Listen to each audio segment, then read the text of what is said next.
नमस्कार, मैं हूं कुमार नरेंद्र सिंह और आप देख रहे हैं हमारा कार्यक्रम कथन। बिहार विधानसभा चुनाव के पहले चरण के मतदान संपन्न हो चुके हैं, लेकिन मैं मतदान के बारे में आपसे बात नहीं कर रहा हूं या करने जा रहा हूं।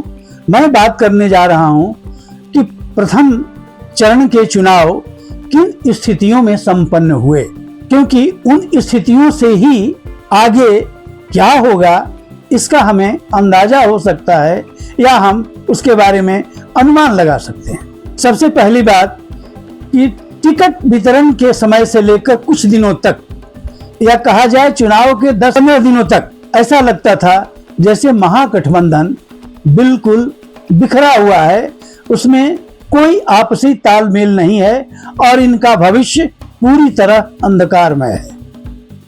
दूसरी तरफ जहां तक एनडीए का सवाल था, ऐसा लगता था कि उनकी एकता चट्टानी एकता है, लेकिन देखते ही देखते जैसे जैसे चुनाव नजदीक आता गया, वह तथाकथित चट्टानी एकता में कई जगह दरारें नजर आने लगी।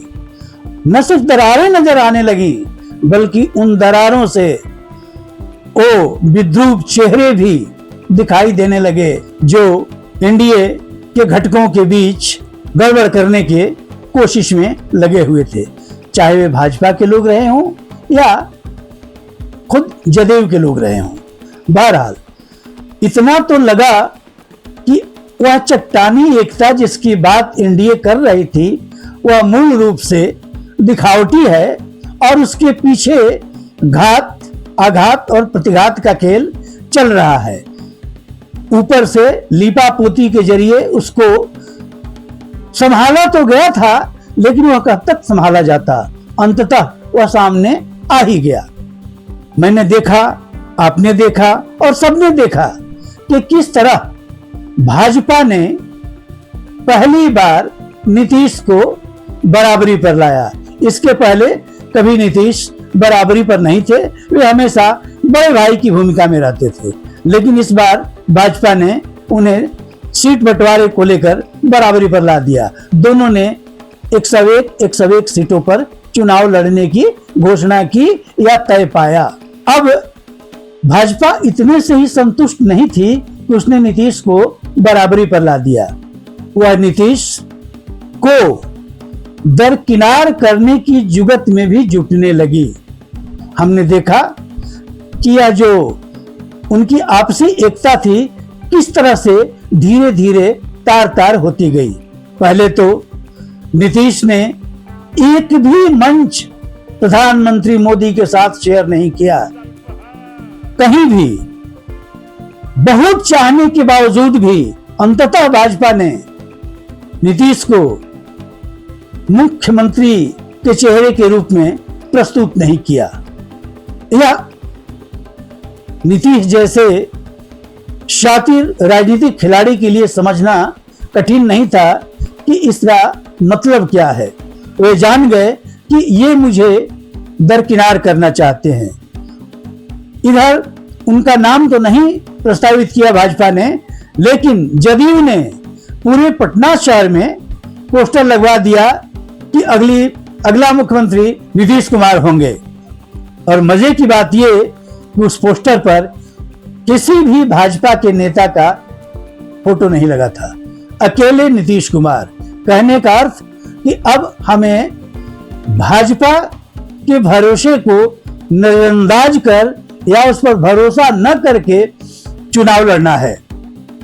इधर भाजपा जदयू के सवर्ण नेताओं यथा ललन सिंह या संजय झा और कई अन्य, उन लोगों के साथ गलबहियां करने लगी।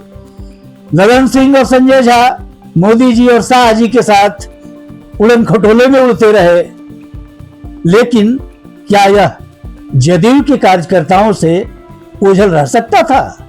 कतई नहीं। यहां मैं आपको एक बात बता दूं कि जदयू के अधिकांश कार्यकर्ता छोटी जातियों के हैं। सवर्ण कार्यकर्ताओं की संख्या जदयू में नगण्य है। वहां नेता तो हैं, परंतु कार्यकर्ता सभी के सभी यानी लगभग छोटी जातियों के हैं। यह छोटी जातियों के लिए समझना अब मुश्किल नहीं रह गया था कि आखिर में मोदी और शाह का प्लान क्या है। और तभी एक नारा उछलता है बिहार में कि लालटेन ही तीर है, यानी तीर ही लालटेन है। इसका मतलब यह हुआ कि जदयू के कार्यकर्ताओं ने तय किया कि जहां भी जदयू के सवर्ण उम्मीदवार हैं उन्हें समर्थन न देकर राजद का समर्थन किया जाए। और इतना ही नहीं, जो जातीय समीकरण में जो कुछ अंतर आया है वह तो और भी अद्भुत है। अब आप कल्पना कीजिए कि मगध क्षेत्र में जहां अब जैसे विक्रम, पालीगंज, अरवल, जहानाबाद इत्यादि में भूमिहारों का अच्छा खासा दबदबा है, अच्छी खासी संख्या है, उन लोगों ने तय किया कि इस बार भाजपा को नहीं, हम राजद का समर्थन करेंगे। यह अपने आप में बहुत बड़ी बात है, क्योंकि वे हमेशा से भाजपा के समर्थक रहे थे। वहां तो कई छोटे छोटे भूमिहारों के संगठनों ने ऐलान किया कि जो असली भूमिहार होगा वह भाजपा को वोट नहीं देगा। इसी तरह भोजपुर में कुछ जगहों पर राजपूतों ने भी राजद को समर्थन देने का मन बनाया। तो ये एक परिवर्तन दिखाई दे रहा है। इसमें सबसे बड़ी बात यह है कि इसके लिए भाजपा ही जिम्मेदार है। भाजपा ने नीतीश कुमार को इग्नोर करके सम्राट चौधरी जैसे व्यक्ति को तरजीह देनी शुरू कर दी। वह सम्राट चौधरी जिनका अतीत बहुत ही खराब है, कहा जाए तो क्रिमिनल, उनकी पृष्ठभूमि क्रिमिनल है। कई मामलों में जेल जा चुके हैं, उन पर भ्रष्टाचार और अन्य अनियमितताओं के अनेक मामले हैं। तो ऐसे में सम्राट चौधरी को आगे करना और नीतीश को नजरअंदाज करना, यह न नीतीश के लिए समझना मुश्किल था और न उनके कार्यकर्ताओं के लिए।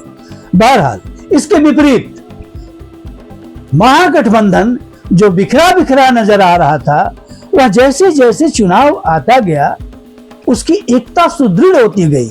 उस महागठबंधन के सारे नेता एक साथ मिलकर प्रचार करते हैं, एक साथ रैली में भाग लेते हैं, अपनी बात समेकित रूप से कहते हैं, उनका संदेश साफ जाता है। अब इसका कितना प्रभाव होगा, लोग इसको कितना स्वीकार करेंगे, मैं नहीं जानता और न मैं कोई प्रोफेसी करना चाहता हूं। लेकिन इतना तो तय है कि जनता देखती है कि ये तो बिखर रहा है और वो साथ आ रहे हैं। और लालटेन ही तीर है और तीर ही लालटेन है, इस नारे ने बहुत कुछ साफ कर दिया है। इसने ये साफ कर दिया कि अब पिछड़े एक तरफ और सवर्ण एक तरफ। सवर्णों की संख्या बिहार में है ही कितनी, 15%, 18%। बाकी तो पिछड़ों की ही संख्या है। जहां तक मुसलमानों की बात है तो उसका बहुलांश राजद को जा रहा है।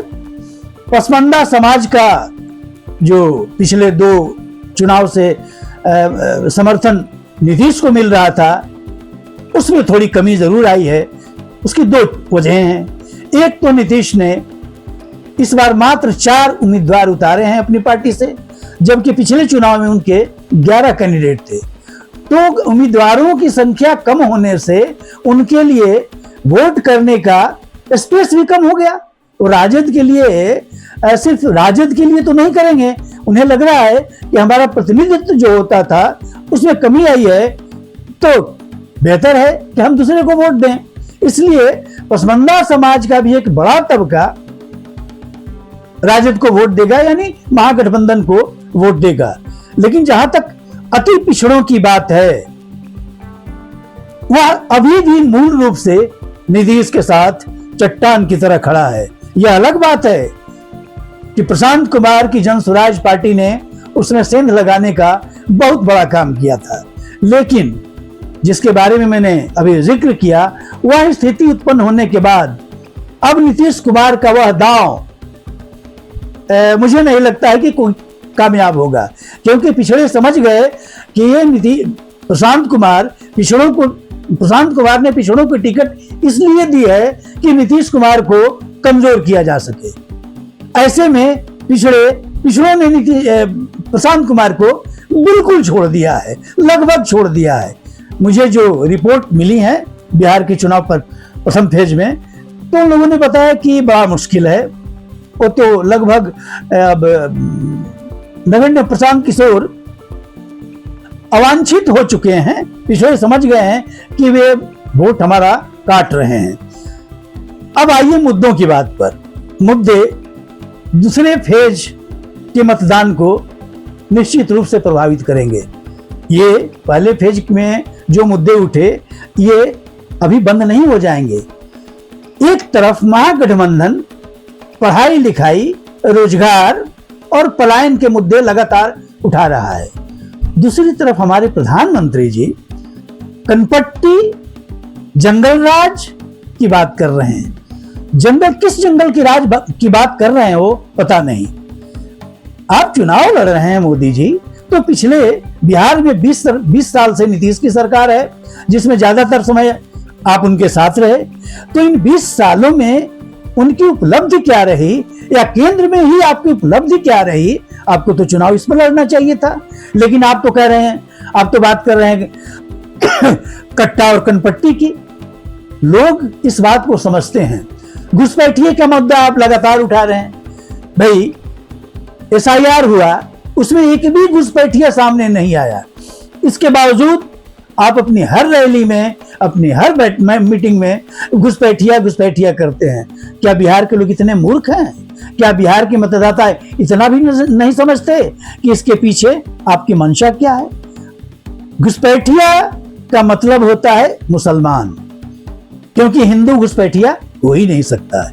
और मोदी जी आप बोले या ना बोले, लोग जान जाते हैं कि आप जो बात कर रहे हैं वह विभाजनकारी बात है। और बिहार के लोगों ने आज नहीं, आपकी विभाजनकारी राजनीति को हमेशा ही धक्का बताया है। और मुझे लगता है कि अब भी वो अपने उसी स्टैंड पर कायम है जहां आपको सफल नहीं होने देंगे।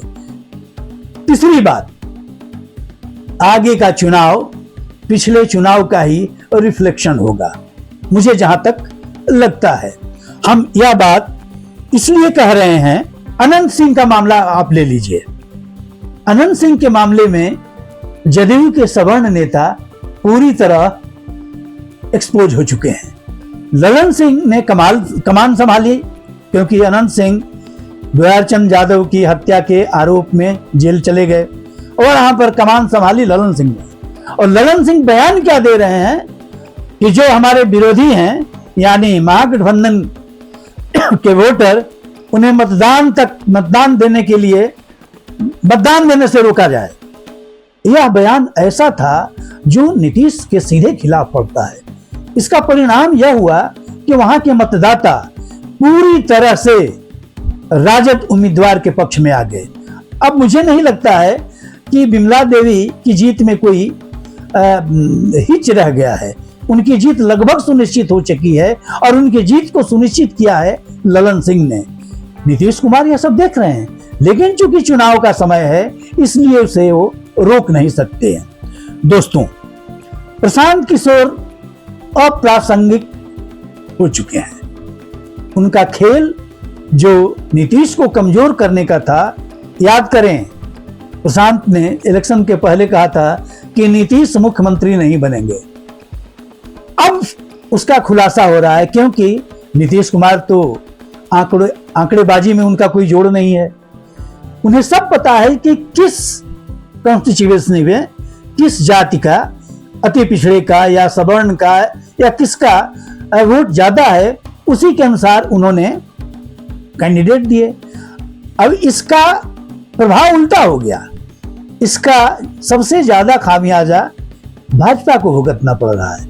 इस चुनाव में महागठबंधन को कहीं भी घाटा नहीं हो रहा है। मैं ये नहीं कह रहा हूं कि वह सारी सीटें जीत जाएगी, लेकिन उसे बहुत कम घाटा हो रहा है। नीतीश कुमार को भी बहुत कम घाटा हो रहा है। घाटा अगर हो रहा है तो नीतीश कुमार के सवर्ण उम्मीदवारों को और भाजपा को। दोस्तों, आगे की वीडियो में हम आपको बताएंगे कि जिन बातों की मैंने अभी चर्चा की इसका कितना प्रभाव हुआ। धन्यवाद।